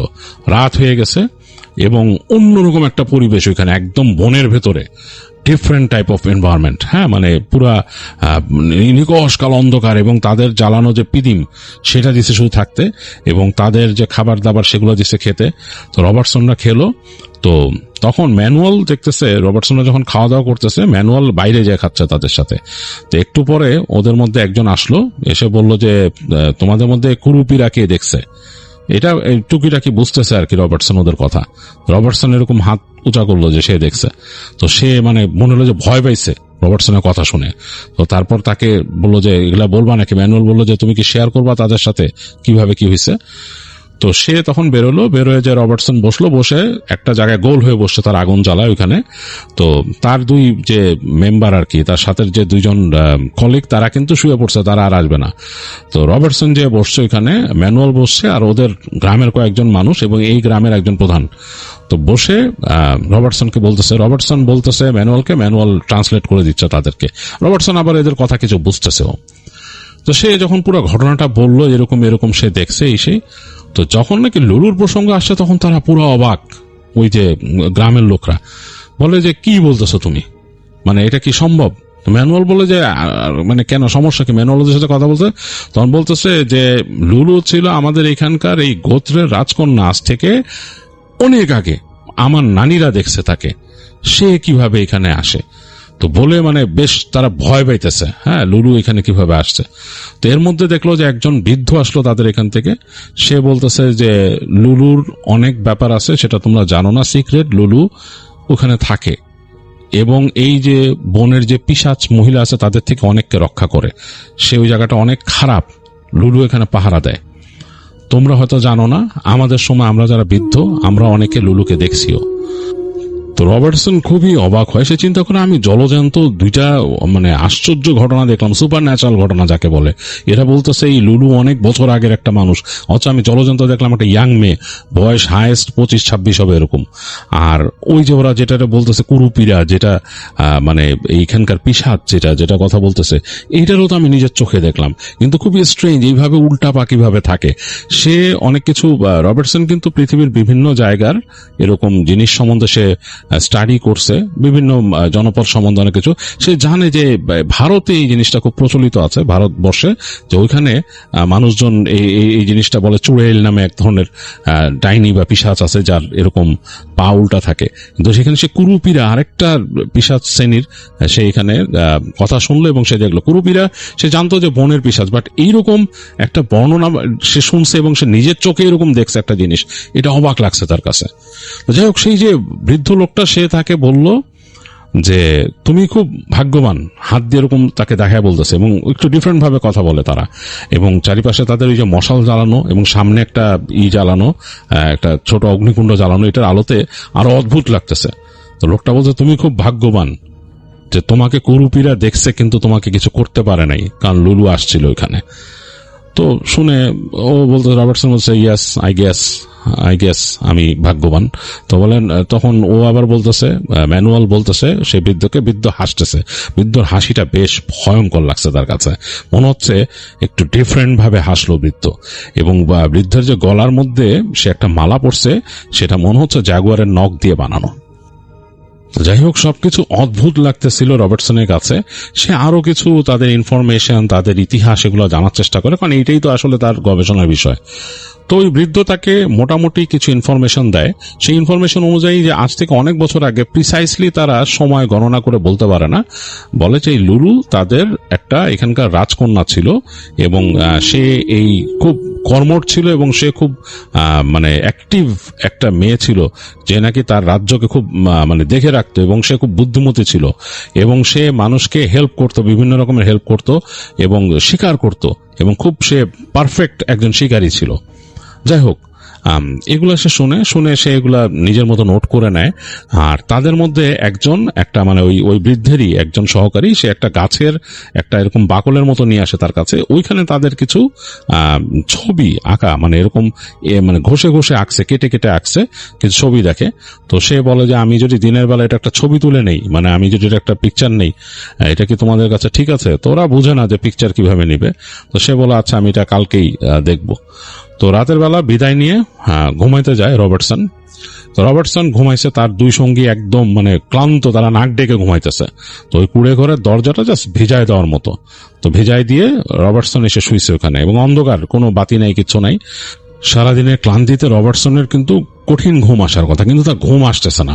সে এত কিছুর সম্মুখীন হলো আজকে, যেটা সে কখনো এর আগে এরকম এক্সপিরিয়েন্স করে নাই। এই ধরনের মানে সুপার ন্যাচারাল জিনিস যেটা নাকি আজকে সে ফেস করছে, এগুলো ভাবতেছে সে। হঠাৎ করে তার কাছে মনে হলো ওই যে গাছের ওখানে যেখানে সে লাল লাল ফুল দেখছিল, সেখানে একটা অদ্ভুত ঘ্রাণ পেয়েছিল। সেই ঘ্রাণটা ছড়ায় গেল এই কুড়ে ঘরের ভেতরে। তখন সে ভাবতেছে যে এটা কি, মানে এই ঘ্রাণটা কি থেকে আসতেছে? এটা কি সেই যে ওই যে সেই পিশাচের ঘ্রাণ, নাকি সেই যে লুলুর ঘ্রাণ? মানে কিছু তো একটা আছে এখানে, কারণ ওইখানে কিন্তু এই দুইটা জিনিসেরই সে সম্মুখীন হয়েছিল। সেই গাছের ওইখানে এরকম একটা ঘ্রাণ পেয়েছিল সে। তারপর সে হঠাৎ করে বুঝতে পারলো যে তার মাথার কাছে কেউ বসে আছে। তো সে এরকম মাথা ঘুরায় সে একটু মানে এভাবে করে তাকাইতে যে সে বুঝতে পারছে তার মাথার কাছে একটা নারীর অবয়ব বসা, এবং সে তার কপালের মধ্যে হাত দিয়ে দিল রবার্টসনের। তারপর তাদের ভাষায় কথা বলা শুরু করলো। তো সব কথা তো রবার্টসন বুঝতেছে না, বাট কিছু কিছু ওয়ার্ড বুঝতেছে। সে বুঝতে পারছে যতটুকু, মানে এটা সারমর্ম যেটা হবে যে তোমার উপর কুরুপিরার চোখ আছে, তোমাকে কিন্তু কুরুপিরা ধরবে, বাট তুমি আমাদের এলাকায় আসছো, আমাদের গেস্ট, তো সুতরাং তোমাকে পাহারা দেওয়া আমার কাজ। আমি তোমাকে পাহারা দিব, কালকে তোমাকে তোমার জায়গা মতো পৌঁছায় দিব, তুমি শুয়ে থাকো, ঘুমাও। তাই বললো। তো এই ঘুমায় এতটুকু সে সারমর্ম বুঝতে পারছে রবার্টসন ভয়ে চোখ বন্ধ করে ফেলছে, কারণ সে বুঝতে পারছে যে তার সাথে যে কথা বলতেছে এটা কোনো স্বাভাবিক মানবী না, অন্য কিছু আর কি, সেটা সে বুঝতে পারছে। তো সে চোখ বন্ধ করে আছে। তো দেখলো যে মানে তার ঘুমে চোখ লেগে আসতেছে, কারণ তার কপালে হাত দিয়ে রাখছে, তার ঘুমে চোখ লেগে আসছে। রবার্টসন একসময় ঘুমায় গেল, তার আর মানে সে জেগে থাকতে পারলো না চেষ্টা করেও। রবার্টসনের ঘুম ভাঙছে তখন দিনের বেলা, আলো এসে পড়ছে, মানে একদম তার কুড়ে ঘরের এদিক ওদিক দিয়ে আলো ঢুকতেছে। রবার্টসন উঠলো, উঠে দেখলো যে তার সঙ্গীরা তখনও ঘুমাচ্ছে। তো দুজনে উঠায় সে বাইরে আসলো, এসে দেখলো যে মানে অন্যরকম একটা পরিবেশ এই গ্রামের মধ্যে, কেমন একটা কুয়াশার মতো উঠতেছে মাটি থেকে একটু উপরে, আগুনগুলো নিভে গেছে অনেক আগে, অন্যরকম। তো সে উঠে যে সে খুঁজলো, ম্যানুয়ালকে পাওয়া গেল, ম্যানুয়ালও আসলো, এসে বলল যে কি তোমার ঘুম কেমন হয়েছে? তো সে এখন আর কিছু বলল না। এই সে যে লুলুকে দেখছে রাতে, এটা আর সে বলল না। সে বলল যে আছে, ঘুম ভালোই হয়েছে, সেই আমরা আজকে রিটার্ন করি এখান থেকে, টুকিটাকি যা দেখার। সে আরো কিছু ছবি তুললো, তার সাথে সঙ্গীরা নোট নিল, এই করলো, তারাও ছবি তুললো কিছু। গ্রামের মানুষরা তাদেরকে তাদের ট্রেডিশনাল খাবার খেতে দিল, সেগুলো খেয়ে তারা এই গ্রামের যে ইনফরমেশন টুকিটাকি যা মানে জানার ছিল, এগুলো যতটুকু পারলো তারা জানলো, ছবি তুলে সেখান থেকে বের হয়ে আসলো। তারা বিদায় নিয়ে চলা শুরু করলো। তো যাচ্ছে তারা বিভিন্ন জায়গায়, এইরকম করে ঝিরিগুলো পার হচ্ছে। প্রথম যেটা নাকি গভীর ঝিরি ছিল সেটা পার হলো, তারপর যে লাস্ট ঝিরিটার কাছে এসে জানি কেমন লাগলো রবার্টসনের কাছে, মানে একটু অস্বস্তি, কারণ এখানে উদ্ভট একটা যে কালকে সে একটা জিনিস ফেস করছে, এর জন্য জায়গাটা একদম অন্যরকম লাগতেছিল। যাই হোক, ওই ঝিরিটা সে পার হয়ে গেল। তো পার হয়ে সে যখন নাকি হেঁটে ওই মূল ট্র্যাকে তারা উঠতেছে, মানে মূল যে তাদের রাস্তাটা ট্রেইল সেখানে উঠতেছে, তার কানের কাছ থেকে ওদের যে এই ভাষা, তাদের যে ওখানকার ট্রাইবাল ভাষা, সেখানে একটা নারী কণ্ঠ তাকে বলে গেল বিদায়। সে বুঝতে পারছে পুরা, মানে ওই ট্রাইবাল ভাষায় বিদায় বলে গেছে। মনে একটা বাতাসের ঝোঁকা তার কানের কাছ দিয়ে চলে গেছে বিদায় বলে, এবং তার চুলটা নড়ে উঠছে এক পাশ থেকে। তো রবার্টসন অবাক হয়ে গেল, তার গায়ে কাটা দিয়ে গেছে।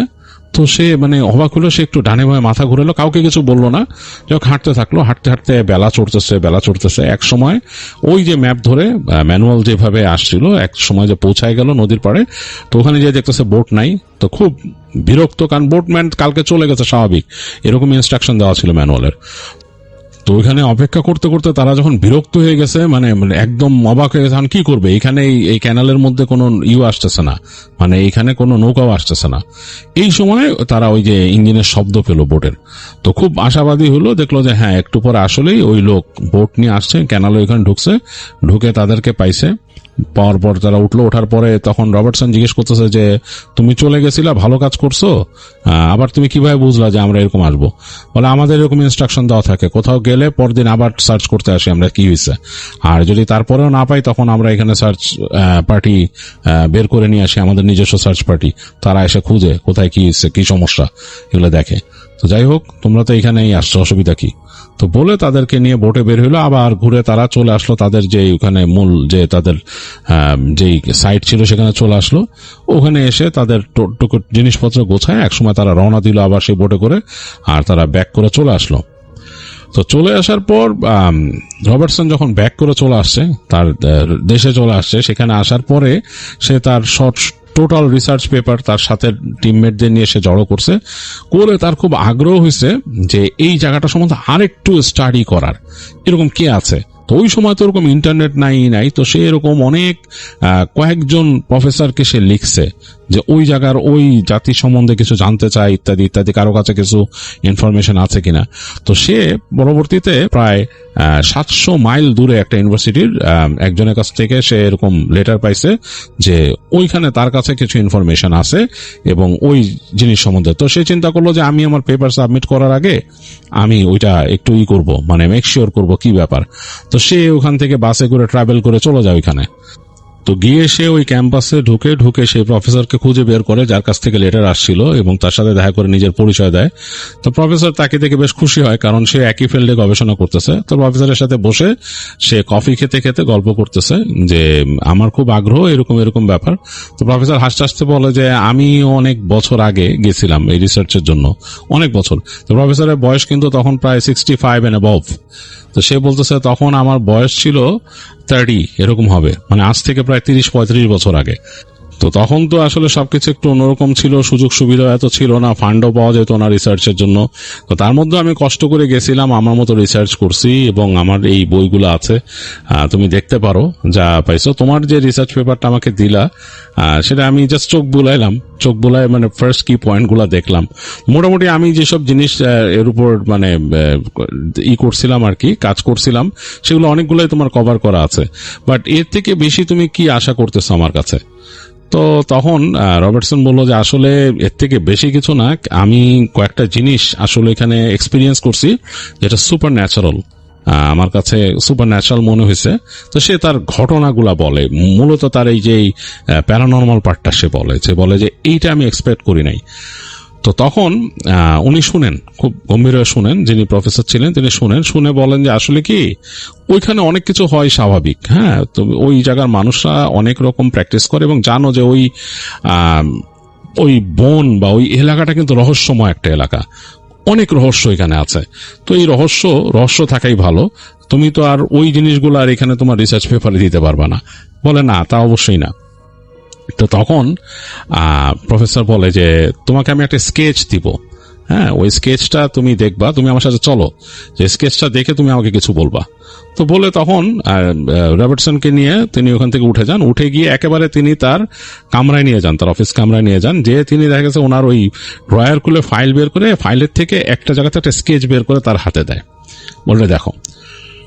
রবার্টসন স্কেচ দেখে একদম মানে থতমত খেয়ে যায়, ওইটা একদম যে সে লুলুকে দেখছিল, জাস্ট লাইক লুলু, একদম লুলুর আঁকা কোন স্কেচ। তখন বলে যে প্রফেসর মানে এটা কে বানাইছে? বলে আমি আঁকছি, আমি স্কেচ করি, আমি আঁকছি এটা। তো বলে যে মানে এটা কাকে আঁকছো? তো মিটি হাসতেছে প্রফেসর, বলছে তোমার কি মনে হয়? তো তখন রবার্টসন বলে যে লুলু। তো প্রফেসর তখন বলে I don't know, I just drew out of my mind, আমি জানি না, আমি আমার মন থেকে এটা আঁকছি। এনিওয়ে এতটুকুই। তোমার এই প্যারানর্মাল জিনিসগুলো তো তুমি বলতে পারবে না তোমার রিসার্চে, বাকি যা তুমি অ্যাকচুয়ালি যা দেখছো, জানছো, কভার করছো, এগুলাই তো আসলে বেসিক, এগুলাই, এতটুকুই আর কি। যাই হোক, তুমি একটু বসলে আমি তোমারটা আর একটু দেখবো তোমার রিসার্চ পেপারগুলো, আর যদি তোমার মনে হয় কিছু আমার কাছ থেকে হেল্প দরকার নিতে পারো। তো রবার্টসন খুব অবাক হয়, সে ওখানে বসে থাকে, বসে থেকে সে ওই প্রফেসরের সাথে আরো কিছু আলোচনা করে, তার রিসার্চ পেপার পড়ে, প্রফেসরও কিছু জিনিস সে পড়ে সে ওখান থেকে বিদায় নিয়ে আসে। তো প্রফেসর তাকে আসার সময় কাঁধে হাত বুলাই দিয়ে বলে যে অনেক স্ট্রেঞ্জ জিনিস আছে পৃথিবীতে, তো সেগুলোকে স্ট্রেঞ্জ হিসেবে থাকতে দেওয়াই ভালো, এগুলোকে বেশি খোঁড়াখুড়ি করা ভালো না। ওকে, তার কাছ থেকে বিদায় নিয়ে নেয়। তো রবার্টসন চলে আসে। তো এই ছিল রবার্টসনের ঘটনা। রবার্টসন এইটা শেয়ার করছিল ডেভিডের বাবার কাছে, কারণ সে বন্ধু ডেভিডের বাবার। ডেভিডের বাবা এই ঘটনা জানতো। ডেভিডের কাছ থেকে ঘটনাটা কালেক্ট করলো রাজ আর তার ওয়াইফ টোরি, আর আমি আমার মতো করে ঘটনাটা আপনাদের কাছে শেয়ার করলাম। আশা করি আপনাদের ভালো লেগেছে। ভালো লেগে থাকলে আমাকে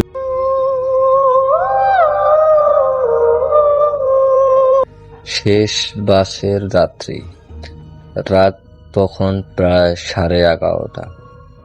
ঢাকার ব্যস্ততা অনেক আগেই থেমে গিয়েছে। রাস্তার দুই পাশে দোকানপাট বন্ধ, মাঝে মাঝে দুই একটা কুকুরের ডাক, আর দূরে কোথাও একটা ট্রাকের হর্ন। সব মিলিয়ে চারপাশে অদ্ভুত একটা নীরবতা। রায়হাত বাস স্ট্যান্ডে দাঁড়িয়ে বারবার ঘুরিয়ে দেখে তাকিয়েছিল। আজ অফিসে কাজের চাপ এত বেশি ছিল যে বের হতে রাত 11টা পেরিয়ে গিয়েছে। বাসায় ফিরতে হলে শেষ বাসটা ধরতে হবে, কিন্তু সমস্যা হলো শেষ বাসটা সাধারণত 11:30টার মধ্যে চলে যায়। রায়হাত হতাশ হয়ে রাস্তার দিকে তাকিয়েছিল। ঠিক তখনই দূর থেকে একটা বাসের হেডলাইট দেখা গেল। বাসটা ধীরে ধীরে তার সামনে এসে থামল। গায়ের লেখা ঢাকা মানিকগঞ্জ। রায়হাত একটু অবাক হলো। এই রুটে বাস এত রাতে থাকার কথা নয়। তবুও বাসের দরজা খুলে গেল।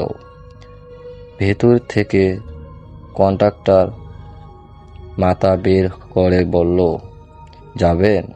রায়হাত এক মুহূর্ত দ্বিধা করে উঠে পড়ল। বাসের ভেতরটা অস্বাভাবিক ঠান্ডা। এসি চলছে, কিন্তু বাতাসে যেন বরফের মতো শীত। রায়হাত চারদিকে তাকিয়ে দেখল বাসের যাত্রী আছে মোটে 5 জন। একজন বৃদ্ধ জানালার পাশে বসে আছে। তার পাশে সিটে একটা ছোট মেয়ে, বয়স 10-11 হবে। আর পেছনের দিকে 3 জন লোক পাশাপাশি বসে আছে। সবচেয়ে অদ্ভুত ব্যাপার, কেউ কোনো কথা বলছে না, এমনকি বাসের ইঞ্জিনের শব্দ ছাড়া আর কোনো আওয়াজ নেই। রায়হাত মাঝামাঝি একটা সিটে বসে পড়ল। কন্ডাক্টর এসে বলল, কোথায় যাবেন? মানিকগঞ্জের আগে নামিয়ে দেবেন, নবাবগঞ্জের কাছে। কন্ডাক্টর কিছুক্ষণ রায়হাতের দিকে তাকিয়ে থাকলো, তারপর বলল, ঠিক আছে। রায়হাত ভাড়া দিতে পকেট থেকে টাকা বের করলো। কন্ডাক্টর টাকা নিয়ে টিকিট ছিঁড়িয়ে দিল। টিকিটের দিকে তাকিয়ে রায়হাতের বুকটা কেমন যেন ধক করে উঠল। টিকিটের কোনো তারিখ নেই, কোনো রোড নাম্বার নেই, শুধু লেখা একজন শেষ যাত্রা। রায়হাত হেসে বলল, ভাই, টিকিটের কি লেখা এগুলো? কন্ডাক্টর কোনো উত্তর দিল না, শুধু সামনে চলে গেল। রায়হাত ভাবল হয়তো পুরনো টিকিট। কিছুক্ষণ পর বাসটা শহর ছেড়ে অন্ধকার রাস্তার দিকে ঢুকে গেল। জানালার বাইরে তাকিয়ে রায়হাত বুঝতে পারল রাস্তার দুই পাশে কোনো বাড়িঘর নেই, শুধু গাছ আর কুয়াশা। হঠাৎ পাশের ছোট মেয়েটা ধীরে ধীরে রায়হাতের দিকে তাকালো। মেয়েটার চোখ দুইটা অস্বাভাবিক কালো। সে ফিস ফিস করে বলল, আপনি কি নতুন? রায়হাত অবাক হয়ে বলল, নতুন মানে? মেয়েটা জানালার দিকে তাকিয়ে বলল, এই বাসে যারা ওঠে তারা কেউ আগে থেকে জানে না যে তারা কোথায় যাচ্ছে। রায়হাতের গা শিউরে উঠল। কি বলছো? মেয়েটা আর কিছু বলল না। ঠিক তখন বাসের সব আলো একসঙ্গে নিভে গেল। 1 সেকেন্ডে, 2 সেকেন্ডে, 3। তারপর আলো জ্বলে উঠল। রায়হাত সামনে তাকিয়ে দেখল বাসের এখন আর কোনো যাত্রী নেই, বৃদ্ধ নেই, পেছনে 3 জন নেই, এমনকি ছোট মেয়েটাও নেই। রায়হাতের বুকের ভেতর ধক ধক শুরু হয়ে গেল। সে উঠে দাঁড়িয়ে কন্ডাক্টরের কাছে গেল। ভাই, অন্য যাত্রীরা কোথায় গেল? কন্ডাক্টর কোনো উত্তর দিল না। রায়হাত এবার চালকের দিকে তাকালো। চালকের মাথা নিচু।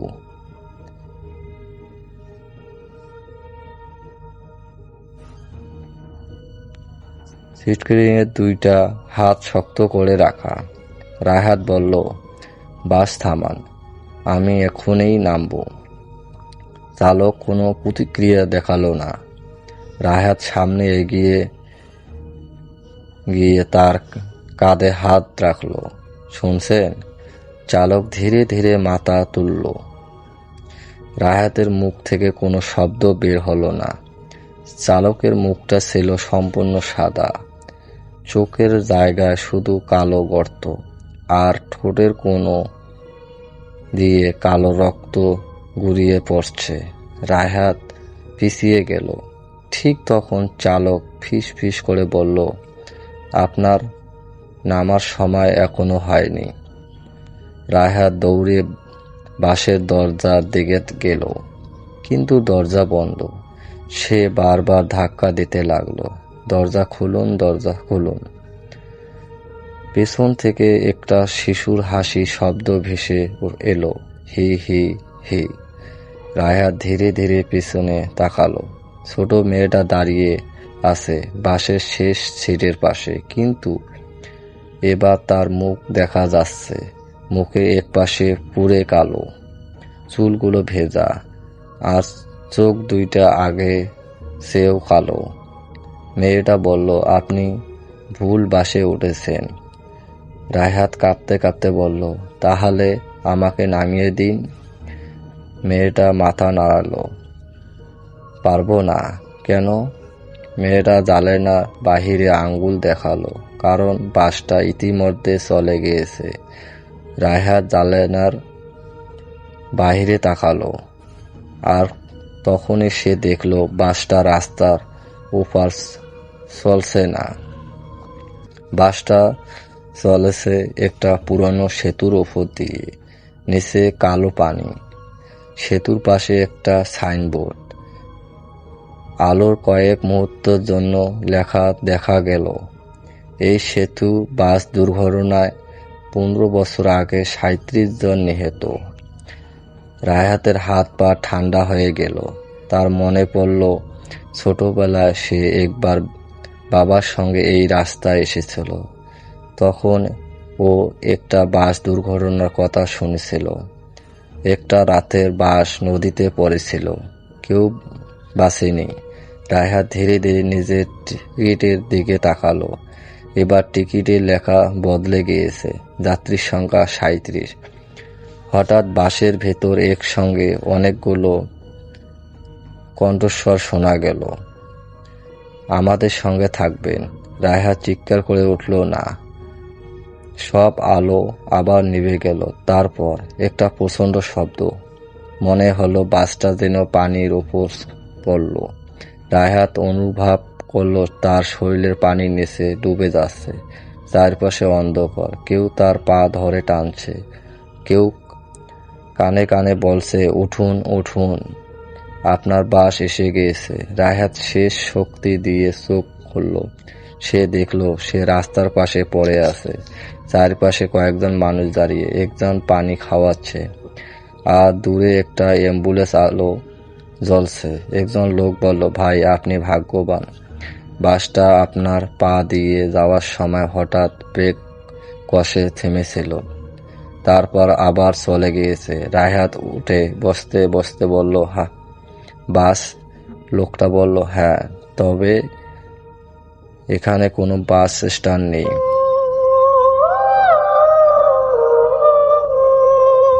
শেয়ার করছে মিনার, পুরনো ঢাকা থেকে।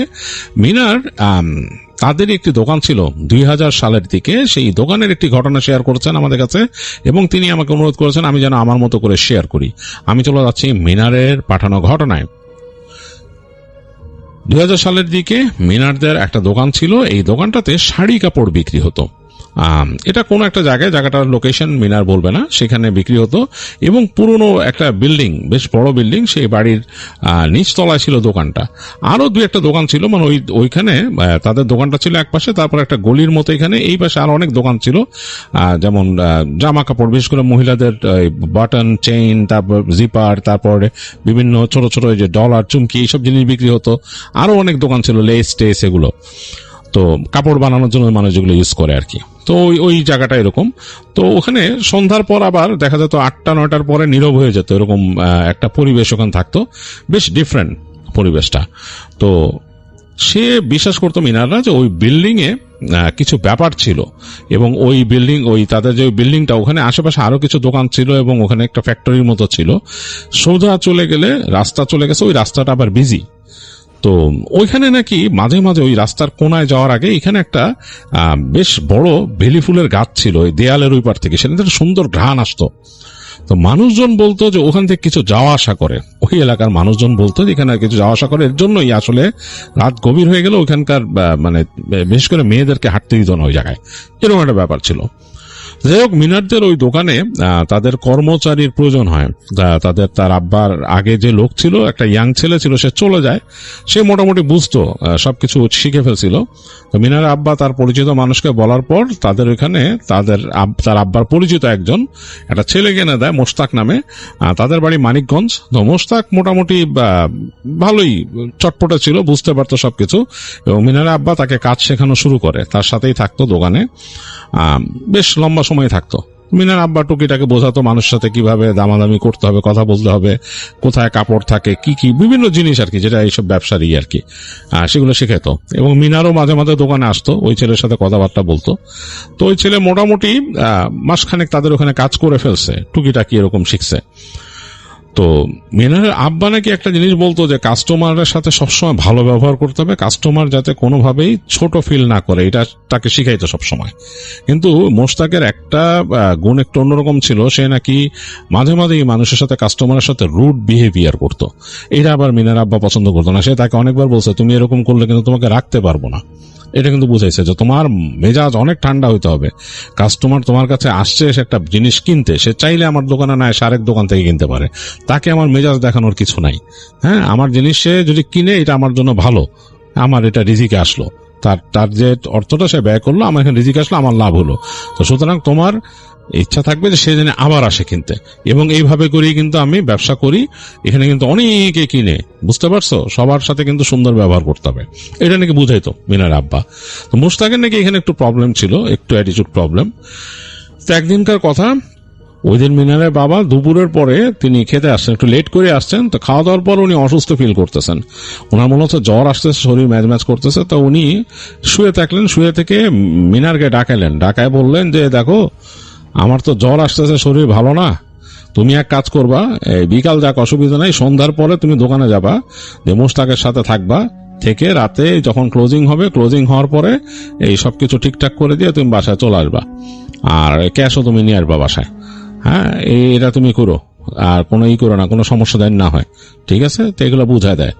তো এটা বুঝাই দেওয়ার পরে মিনার তো তখন বাবাকে বলে হ্যাঁ, কিন্তু মিনারের ওই দিন বন্ধুদের সাথে প্ল্যান আছে ঘুরতে যাওয়ার, সন্ধ্যার পর তারা বাইরে যাবে। তো মিনার তো আসলে বাপকে বলছে যে সে যাবে, কিন্তু তার মনে মনে চিন্তা ভাবনা তো সে বাইরে যাবে, কেমনি কি করবে? যাই হোক, তার মানে মাথা মধ্যে এটা ঘুরতেছে। তো সে সন্ধ্যার পরে মোটরসাইকেল নিয়ে চলে আসে তাদের দোকানে। এসে দেখে মুশতাক একা কাজ করতেছে, কাস্টমার 2-1 আছে তাদেরকে অ্যাসিস্ট করতেছে। তো সে বসে বসে দেখে যে মুশতাক কেমন পারে। তো দেখলো মুশতাক ভালোই পারে। তো সে অনেকক্ষণ বসে থাকলো। থাকার পরে রাত যখন নাকি প্রায় 9:30 মতো বাজছে, তখন সে মুশতাককে বলছে যে এখন পর্যন্ত যা সেল হয়েছে সব টাকাগুলো আমারে দিয়ে দাও, হিসাব করে কি সেল হয়েছে এগুলা, আর আমি চলে যাব। আর বাকি যে কয় টাকা থাকে এগুলা তুমি ক্যাশে রাইখা দাও, রাইখা দিয়ে রাত্রেবেলা দোকান বন্ধ করে দিবা, তালাগুলা ঠিক মতো মারবা, পারবা না? তো মুশতাক নাকি বলে যে হ্যাঁ পারবো ভাই, কোনো অসুবিধা নেই। তো সবকিছু তার বোঝে, আর এই তো সে আবার সে মুশতাককে কিছু টাকাও দেয় যে কিছু খাওয়া দাওয়া করে বাইরে, মানে সে জাস্ট যেহেতু সে চলে যাবে মুশতাক যাতে সামলায় নেয়, দিয়ে সব গুছা টুছাই দিয়ে মুশতাককে বলে যে তুমি থাকো। 9:30 দিকে সে আস্তে করে যায় এবং সামনের ওই দোকানের যে লোকটা আছে যে লেস টেজ বিক্রি করে তাকে বললো ভাই আপনি আসেন না? বলে যে আসি, আমরা তো বন্ধ করি একই সময়। ঠিক আছে, একটু দেখেন ওর কোনো সমস্যা হলে দেখেন। এই বলে মিনার ওখান থেকে চলে যায়। তার মানে তখন পর্যন্ত যে সেল হয়েছে এগুলো টাকা নিয়ে সে মোটরসাইকেল নিয়ে চলে যায় ওখান থেকে। তো এতটুকু তো মিনার দেখছে। এরপরের ঘটনা মিনারের শোনা, সেটা হচ্ছে যে মুশতাক নাকি ওই দিন বসেছিল 9:30 পর, ওই সময় আর সেল নাই এবং বেশ ঝড়ো বাতাস বইতেছিল, একটু মানে বৃষ্টি আসবে আসবে ভাব, এরকম বাতাসটা ঠান্ডা হয়ে গেছে হঠাৎ করে, শোঁ শোঁ করে এরকম ঠান্ডা বাতাস বইতেছে এরকম। আর মুশতাক নাকি কাজ করতে করতে হঠাৎ করে ওই যে ওইরকম ওই ফুলের ঘ্রাণ, ওখানে বেলি ফুলের যে গাছ ছিল তো ফুলের ঘ্রাণ পাইতেছিল।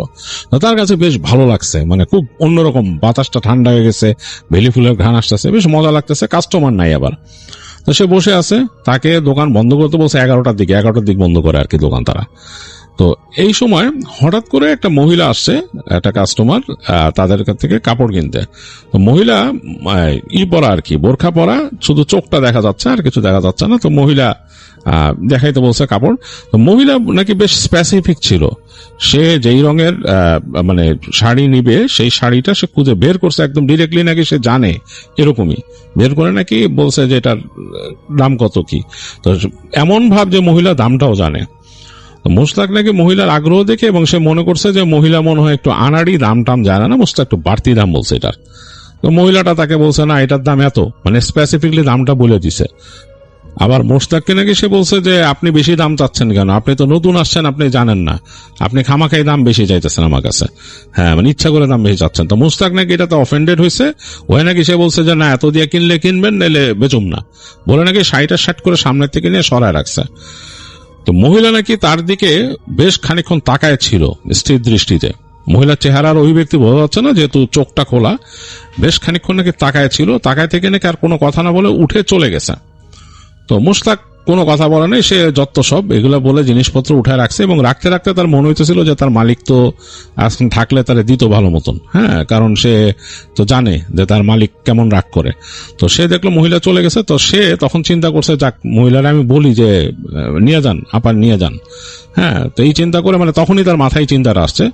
তো সে মাথাটা তাড়াতাড়ি বের করছে তার দোকান থেকে, বের করে দেখে মহিলা কোথাও নাই, ডাইনে বামে রাস্তা পুরো ফাঁকা। মুশতাকের একটু অবাক লাগছে যে এত দ্রুত এই মহিলা কই গেল, ডানে বামে রাস্তা তো, এই মহিলার আশেপাশে এখানেও দোকান নাই পাশে, এরকম ওই একটু সামনে একটা ফ্যাক্টরি আছে, রাস্তা একদম লম্বা, মহিলাটা এত দ্রুত কই চলে গেল সে বুঝতেই পারলো না। ওই পাশ থেকে তখন তাকে বলতেছে ওই যে লেসের দোকান থেকে যে ছেলেটা, সে তাকে বলতেছে যে বুঝবা তুমি কি করলা, এটা নাকি বলে যে কাস্টমারের সাথে এরকম ব্যবহার করো না, এ অনেক পুরনো ব্যবসা তোমার মালিকের, এই বলে নাকি সেও মনে একটু বিরক্ত। সে তাড়াতাড়ি দেখা গেল যে ওই লোক তার দোকানে জিনিসপত্র গোছায়, সে দোকানের শাটার নামাই দিছে, ওই লেসের দোকান, আর দালায় শাটার লাগায় সে তালা মারছে দোকানে। আর মোস্তাককে শুধু বললো দোকান বন্ধ করো, রাতটাতে কেউ নাই, তোমার মালিক তো কয়ে গেছে, মিনার ভাই বলছে না দোকান বন্ধ করতে, বন্ধ করো, আমিও যামুগা, বলে ওই লোকটা দাঁড়ায় আছে, সে শুধু ওয়েট করতেছে যে মোস্তাক বের হয়ে তালা মারে কখন। তো মোস্তাক বের হয়ে দেখলো যে যতটুক তেমন কিছুই সেল হয় নাই, সামান্য টুকিটাকি দু একটা জিনিস বেচছে, ওই টাকা সে ক্যাশে রেখে সে লাইট টাইট বন্ধ করে দোকানে শাটার নামাইলো, তালা মারতেছে। সে এই পাশে শাটার নামায় দ্বিতীয় তালাটা মারার আগেই ওই পাশের দোকানের লোকটা হেঁটে চলে গেছে। তো মোশতাক ওই ভেতরের দিকে শাটারের একটা তালা মারছে, মেরে দ্বিতীয় তালাটা তখন লাগাইতেছে। এদিকে কিন্তু অন্ধকার, মানে এই যে বিল্ডিং এর দিকে মানে একদম অন্ধকার হয়ে গেছে। ওই পাশে লাইট পোস্টেও ওই লাইট জ্বলতেছে না, বাতাস আসতেছে, ঠান্ডা ঠান্ডা বাতাস। তো সেকেন্ড তালাটা সে মারতে অন্ধকার, ভেতরের দিকের করিডোরটা অন্ধকার। তো সে দ্বিতীয় তালাটা মারছে, তখন তার পেটের মধ্যে কেমন একটা মোচড় দিছে। তার মনে হয়েছে যে তার মানে পেটে প্রেশার আসছে, তাকে প্রকৃতির ডাকে সাড়া দিতে হবে। সে তালাটা মেরে চিন্তা করতেছে সে বাসায় যেতে পারবে নাকি। সে ওখান থেকে বেশ দূরে থাকতো না, বেশ কাছাকাছি একটা ছোট মেস ছিল, মেসে থাকতো। তো তালাটা লাগাইতে লাগাইতে মনে হলো তার সিরিয়াস প্রেশার আসছে। এখন তাদের এইখানকার যে বাথরুম, এখানে যে তারা বাথরুমে যায় সেটা হচ্ছে এই 3 তলা বাড়ির ছাদের উপরে হলো বাথরুম, সেখানে যে তারা বাথরুম ইউজ করে, নিচে কোনো জায়গা নাই।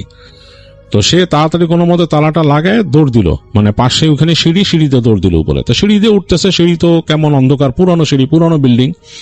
তো সে উপর উঠে গেছে, 3 তলা উপর উঠে একদম মানে তাদের তো ওই দরজা খোলা, ওই দরজা খুলে ভিতরে ঢুকছে, ছাদে উঠছে। তো ছাদে উঠে দেখে ছাদে কোনো বাজি টাজি নাই, অন্ধকার। এবং ওই যে বললাম বাতাস ছাড়ছে, গাছের ছাদের এক পাশ থেকে বেশ অনেক গাছ আছে, ওইখানে নারকেল গাছ, আম গাছ, এগুলার ডালপালাগুলো ছাদের উপরে এসে পড়ছে, ওগুলা নড়তেছে বাতাসে। কেমন একটা পরিবেশ। তো মোশতাকের প্রচন্ড প্রেশার হয়েছে, সে দৌড় দিছে। এই ছাদের এক কোনায় বাথরুম, এটা টিন দিয়ে বানাইছে আর কি, পাশে যে এই দেয়াল টেয়াল এগুলো টিন দিয়ে, ছাদটা টিন দিয়ে করা।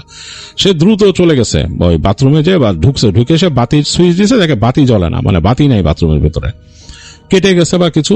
এখন সে কি করবে, তাহাতে ছিল তার পকেটের মধ্যে লাইটার ছিল, সে এবার ধূমপাই ছিল। তো সে ওই লাইটার দিয়ে জ্বালায় দেখতেছে এক পাশে একটা মোম রাখা, মোম কেউ জ্বালাইছিল, সেই মোম। তো মোম জ্বালায় সে তার ওখানে কাজ সারছে। কাজ সেরে যখন সে বেরোনোর পর তার কাছে একটু অস্বস্তি লাগতেছে, বিকজ সে তো মানে তার পেটে প্রেশার হয়েছে বলে সে উঠে আসছে, কিন্তু এইরকম মানে অন্ধকার একটা পরিবেশ সেটা তখন সে কিছুই ফিল করেনি। এখন তার কাছে খুব অস্বস্তি লাগতেছে, কারণ মোমটা তো নিভাই দিছে দিয়ে সে যখন বেরিয়েছে, ছাদটা অন্ধকার, চাঁদের আলো পড়ছে, চাঁদ আছে আকাশে, খা খা করতেছে, গাছগুলো এইভাবে নড়তেছে এরকম। তো মোশতাক তাড়াতাড়ি ওই টিনের দরজাটা এরকম ইসের মধ্যে একটা শিকল দিয়ে হুড়কার মধ্যে লাগাই দিয়ে, পাশে একটা কল ছিল, ওই কলে যে হাতটা ধুচ্ছে। এই সময় সে ফিল করলো তার পেছনে যে গাছগুলো, এই পাশে গাছের গোড়ায় কিছু শর্ট শব্দ, ওখানে কিছু পাতা টাতা জমেছিল, মনে হচ্ছে কিছু একটা মুভ করছে। তো মোশতাক ভালো কে মুভ করছে, তাকে চিন্তা করলো বিড়াল টিড়াল নাকি, মানে কিউরিয়াসিটি থেকে মাথা ঘুরাইছে।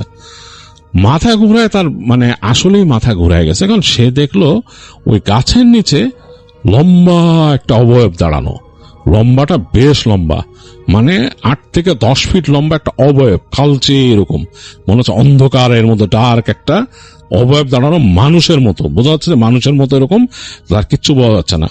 তো মোশতাক ওই মানে 1 সেকেন্ড তাকায়, তার সারা শরীরের রোম দাঁড়ায়, যে সে ভয়ে কুচকায় গেছে, কি করবে বুঝে পাচ্ছে না, সে দৌড় দিবে কিনা ভাবতেছে। এই সময় সে দেখলো একটা কালো হাত, ওরকম অবয়বের হাত একদম সোজা ছুটে এসে তার ঘাটটা চেপে ধরে তাকে টেনে ছেঁচড়াই পাশে নিয়ে আসলো। মোশতাক পড়তে পড়তে 2 পা তার এরকম ছেঁচড়াইতে সে একদম দেখলো সে গাছের গোড়ায় চলে আসছে, এবং সে ফিল করছে তার ঘাড় চেপে ধরে তাকে কেউ এরকম করে ডাবাই দিতেছে, মানে সিমেন্টের সাথে একদম নামাই দিতেছে, মানে একদম মাথাটা করে ধরবে।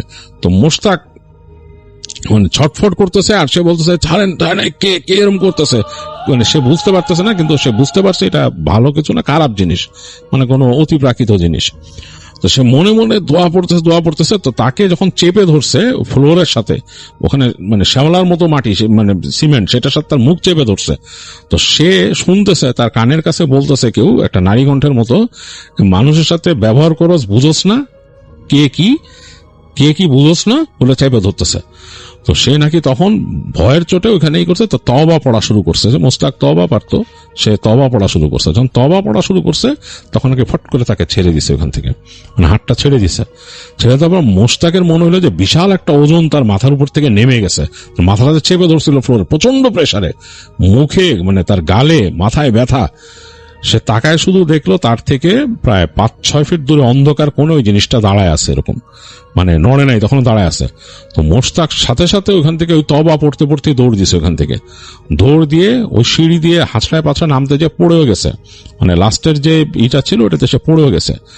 পড়ে গিয়ে কিছুক্ষণের জন্য সে মানে জ্ঞানও হারাইছিল, তার খেয়াল ছিল না, হঠাৎ করে তার হুঁশ ফিরছে যে সে অন্ধকারের মধ্যে পড়ে আছে তাদের দোকানের কোনায়। তো তারপর সে হাঁচড়ায় পাছড়ায় একদম ওই রাস্তার কাছে আসছে, ওই দূরের ল্যাম্পপোস্ট, কাছের ল্যাম্পপোস্ট তো নিভানো, মানে দূরের যে ল্যাম্পপোস্টে আলো একটু পড়ছে, এর মধ্যে সে শুনছে যে মোটর সাইকেলের সাউন্ড আসতেছে এবং আসলেই মিনার আসতেছিল দেখতে যে তাদের দোকানের অবস্থাটা কি। মানে সে তার কাজ সেরে আসতেছিল মানে জাস্ট একটা ঢু মারার জন্য, কারণ সে তো দায়িত্ব দিয়ে গেছে মুশতাকরে, তার বাবা তো তাকে পরে খবর করবে। তা আস্তে আস্তে সে দেখে যে তার দোকানের ওই যে যেখান দিয়ে নিচে নামে, মানে রাস্তায় নামে, ওই জায়গার মধ্যে হামাগুড়ি দিয়ে মুশতাক বেরিয়েছে, তার মাথা বেরিয়েছে। তো সে তাড়াতাড়ি ব্রেক করে মোটরসাইকেল কোনো মতে স্ট্যান্ডে দৌড় দিয়ে, এই মুশতাক কি হয়েছে? তো সে নাকি হাউমাউ করে কান্না শুরু করছে মিনারকে দেখে। তো মিনার তাকে উঠায় শান্ত করছে, কি হয়েছে না হয়েছে। তা তাকে নিয়ে গেল দোকানের সামনে, নিয়ে পানি দিয়ে হাত মুখ ধুয়ে দিল বড় বোতলের ঠান্ডা পানি দিয়ে। তারপর তাকে একটা ড্রিঙ্কস খেতে দিল। তার বলে কি হয়েছে? তো সে তখন বলতে পারতেছিল না, মুশতাক নাকি বলতে পারতেছিল না। মিনার তারপর তাকে নিয়ে গেছে মোটরসাইকেলে করে তার বাসায়, যেখানে সে থাকে, সে যে মেসে। তো নিয়ে যায়, সে নাকি সাহস করতে পারতেছে না তার বাসায় উঠতে। তো জিজ্ঞেস করছে কি হয়েছে। তো তখন নাকি মুশতাক তাকে পুরো ঘটনাটা বলছে কি হয়েছে, এবং সে যে ওই যে মিসবিহেভ করছিল মহিলার সাথে, এটাও বলছে যেরকম করছে। তো তখন মিনার তাকে শান্ত করে বলে, যেরকম করো না, দেখো এই যে দোকানটা যেখানে না, অনেক পুরানো জায়গা, তো এই যেই জায়গায় দোকান, এই যে অনেক পুরানো, এখানে অনেক কিছুই আসে কেনাকাটা করতে, অনেক রকম জিনিস যেগুলো আমরা আসলে মানে এক্সপ্লেইনও করতে পারি না। আমার বাবা জানে, আমার দাদা জানে, অনেক পুরানো তো তাদের এটা। তো মানে উল্টা পাল্টা কিছু করো না মানুষের সাথে। আমার আব্বা সবসময় বলে না ব্যবহার ভালো করতে, মানুষের সাথে সবসময় ভালো ব্যবহার করবা, এরকম করবা না কারোর সাথে, না কোনো কাস্টমারের সাথে খারাপ ব্যবহার করবা না। দেখ তুমি তওবা করছো না, তুমি আল্লাহর কাছে তওবা করছো, এটাই যথেষ্ট, আর কিচ্ছু লাগতো না। আর মানে মনে মনে বইলো যে অন্য কেউ যদি কারোর সাথে যদি আমি খারাপ ব্যবহার করি, কোনো মানুষের সাথে কিছুর সাথে, আমার মাফ করে দিয়েন। হ্যাঁ, আপনাদের আমি কারোর সাথে খারাপ ব্যবহার করতে চাই না, আর আল্লাহর কাছে তওবা করবা। এই এগুলা তাকে বুঝায় টুঝায়। মিনার নাকি মানে বুঝতে পারে যে মুশতাক অনেক ভয় পাইছে, থরথর করে কাঁপতেছে। তো সে তাকে তুলে দিয়ে আসে, তাদের মেস পর্যন্ত তুলে দিয়ে আসে, বলে যে তুমি ইনশাল্লাহ সুস্থ হয়ে যা, কালকে এসে পড়ো, কোনো অসুবিধা নাই। তো মুশতাক নাকি ছুটি নিয়েছিল, ওই দিন আসে নাই। পরের দিন সে আসছে, আসার পরে আবার কাজে জয়েন করছে। আর এরপর থেকে নাকি মুশতাকের ব্যবহার খুব ভালো হয়ে গেছিল কাস্টমারের সাথে, কারোর সাথে খারাপ ব্যবহার করতো না। তবে ওই মহিলাকে নাকি সে দেখে নাই কখনো, আর ওই মহিলাকে সে আর দেখে নাই। সে চাইছিল যে মহিলাকে দেখলে সে বলতো আর কি যে আপা মাফ করে দিয়েন, আপনার সাথে যদি খারাপ ব্যবহার করে থাকি। মানে সে বুঝতে পারছে ব্যাপারটা খারাপ ছিল তার। আর মিনাররা মনে করে যে হ্যাঁ, ওইখানে নাকি এরকমই, তারা বিশ্বাস করতো যে অনেক রকম কাস্টমারই তাদের ওইখানে আসতো, কোনো না কোনো একটা অতিপ্রাকৃত ব্যাপার হয়তো মুশতাকের সাথে ঘটছে, যেটা আসলে এক্সপ্লেইন করার মতো না, অ্যান্ড মিস্টেরিয়াস অবশ্যই। তো যাই হোক, মিনারদের সেই দোকান, সেই বিল্ডিংটা আর কি 2010 সালের দিকে ওইটাকে ভেঙে নতুন করে বিল্ডিং করে তারা, কর্তৃপক্ষ, তারা একটা ডেভেলপারকে দিয়ে। তো ওখান থেকে মিনারদের দোকান সরায় নেয়, তারা অন্য জায়গায় দোকান করে, আরো আধুনিক ভাবে করে, ডিফারেন্ট ভাবে। তো সেই দোকান তারপরে চলছিল। তা এরপরে মিনাররা ওই দোকানের ওই ব্যবসাটাই ছেড়ে দেয় আর কি। তো এই ছিল মিনারের শেয়ার করা ঘটনা। আশা করি আপনাদের ভালো লেগেছে। আমার কাছে বেশ ইন্টারেস্টিং লেগেছে, ছোট্ট একটা ঘটনা, বাট এটার মধ্যে অনেক মানে ভয়ের এলিমেন্ট রয়েছে, আর শিক্ষণীয় ব্যাপারও আছে। তো যাই হোক, আজকের মতো আমাদের সময় শেষ হয়ে গিয়েছে। আজকে আমাকে চলে যেতে হবে। ইনশাল্লাহ ফিরে আসবো সামনের সপ্তাহে আবারও থার্সডে নাইট ফিয়ার নিয়ে, সিজন 1 নিয়ে, সিজন 2 নিয়ে। তো আপনাদের সাথে দেখা হবে ইনশাল্লাহ। আর যারা আমাদের চ্যানেলটি সাবস্ক্রাইব করেননি এখনো, কাইন্ডলি সাবস্ক্রাইব করে ফেলবেন, একটি লাইক দেবেন, শেয়ার করে দেবেন, যাতে করে অন্যরা।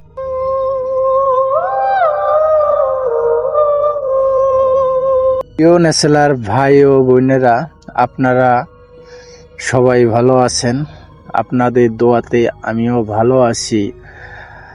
আমি প্রতিদিন বাছাইকৃত কিছু ভয়ানক ভূতের গল্প আমি রাত 10টা বাজে এই চ্যানেলে পাবলিশ করে থাকি। আপনাদের যদি ভালো ভিডিও দেখতে মন চায়, ভালো ভয়ানক ভূতের ঘটনা শুনতে যদি ইচ্ছুক থাকেন, তাহলে আমার এই চ্যানেলটাতে আপনারা সব সময় বাছাইকৃত পর্বের ভয়ানক গল্পের ঘটনা শুনতে পারবেন। আমি প্রতিনিয়ত বিভিন্ন জায়গা থেকে বাছাইকৃত ভিডিও আমি সংগ্রহ করে আমি আমার চ্যানেলে রাত 10টা বাজে পাবলিশ করে থাকি। আপনাদের যদি আমার এই ভিডিও ভালো লেগে থাকে তাহলে আপনারা আমার পাশে থাকবেন আর আমার চ্যানেলটাকে দয়া করে সাবস্ক্রাইব করে দেবেন, পারলে শেয়ারও করে দেবেন। আসসালামু আলাইকুম। হিন্দু ভাইদেরকে আদাব। আপনারা সবাই ভালো থাকবেন, আপনাদের জন্য আমি দোয়া করি। আমি আমার গল্পটি এখানেই শেষ করলাম।